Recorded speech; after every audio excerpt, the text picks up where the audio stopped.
गुज़िश्ता press conference अॼु खां 2 ॾींहं पहिरीं थी जिते कुछ दोस्तनि सवाल कयो त हिते मोबाइल मार्केट में डकैती थी जंहिंमें तक़रीबन 100 जे लॻभॻि मोबाइलूं जेके आहिनि उहे डकैती शुदा थियूं उते खसियूं वयूं फुरियूं वयूं असले जे ज़ोर ते त उते ई मूं ज़िक्र कयो त उन ते कमु हले पियो ऐं ख़ुदा करीब आहे त असांखे उन में बि मदद पंहिंजी शामिलु कंदो।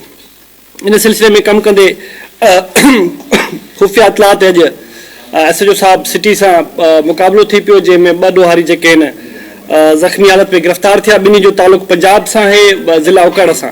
उन्हनि जे कब्ज़े हेठां 165 मोबाइल फ़ोन्स जेके तव्हांजे साम्हूं हिते मौजूदु आहिनि जेके 23 तारीख़ ते हिते सिटी थाणे जी हद मां सुबुह जो तक़रीबन 4 बजे जे लॻभॻि स्नैच कयूं वयूं। उन साॻी राति ते इन कंसर्न गैंग साॻीअ 3 वारदातूं कयूं 3 मुख़्तलिफ़ जायुनि ते। हिकिड़ी असां वटि हिते मोरो शहर में सभ खां पहिरीं वारदात कयूं जेका तक़रीबन 3 साढा 3 जे लॻभॻि जंहिंमें 2-3 दुकानूं तोड़ियूं जंहिंमां एतिरो को ख़ातिर ख़्वाह हिननि खे कैश रक़म या को सामान न मिलियो। उनखां पोइ हिननि नौशल फरोज़ सिटी में इहा वारदात कई तक़रीबन 4-4:15 बजे जे लॻभॻि। उन वारदात में हिननि खे मोबाइल फ़ोन्स मिलिया ऐं उते चौकीदार खे कब्ज़े में आणे करे उनखे हिकिड़े ॿिए दुकान बंदि करे हिननि स्नैचिंग कई। हितां जीअं फ़रार थिया त फ़रार कंदे उन्हनि हाला थाणे जी हद में हाईवे सां हाला थाणे जी हद में ॿी डकैती कई उते बि मोबाइल फ़ोन जी शॉप ते। त हीउ हिकिड़ो बैनुल सूबाई गैंग आहे जंहिंमें सिंध जा कुझु माण्हू इन्वॉल्व आहिनि लेकिन मेजॉरिटी जेके मेंबर्स आहिनि गैंग मेंबर उहे पंजाब सूबे जा आहिनि ऐं जिन मां काफ़ी गैंग मेंबर्स अॻे बि गिरफ़्तार थी चुका आहिनि। मीरपुर ख़ासि में हिन जा कुझु मेंबर्स गिरफ़्तार आहिनि।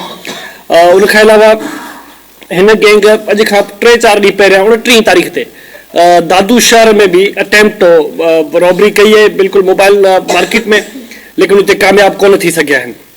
हिननि खां हिननि जे कब्ज़े मां असांजो वेपन्स भी रिकवर थिया आहिनि जेके तव्हांजे साम्हूं पिया आहिनि। तव्हां उहो बि असलो ॾिसो पिया जेको शॉप ब्रेकिंग में कमु अचे थो जेको खाट हणण में कमु अचे थो जेको ताला टोड़ण में कमु अचे थो। उनखां अलावा हिन वटि जेमर्स भी मिलिया आहिनि ऐं मुख़्तलिफ़ कार्स जूं चाबियूं मिलियूं आहिनि जंहिंमां इहो अंदाज़ो लॻाए सघिजे थो त हीअ न सिर्फ़ु शॉप रॉबरी जो गैंग है लेकिन ही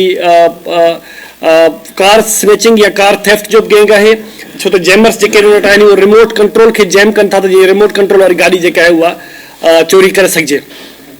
त हिन जे कब्ज़े मां हिन महिल जेके 165 मोबाइल फ़ोनूं बरामद थियूं आहिनि उन मां कुझु मोबाइल फ़ोनूं नौशल फरोज़ सिटी मां जेका वारदात थी हुई 23 तारीख़ ते उनजी IMEI सां मैच करे आइडेंटिफाई कई वियूं आहिनि ऐं तक़रीबन 40 जे लॻभॻि उहे मोबाइल फ़ोन्स आहिनि जेके हाला मां स्नैच कयूं वियूं हुयूं।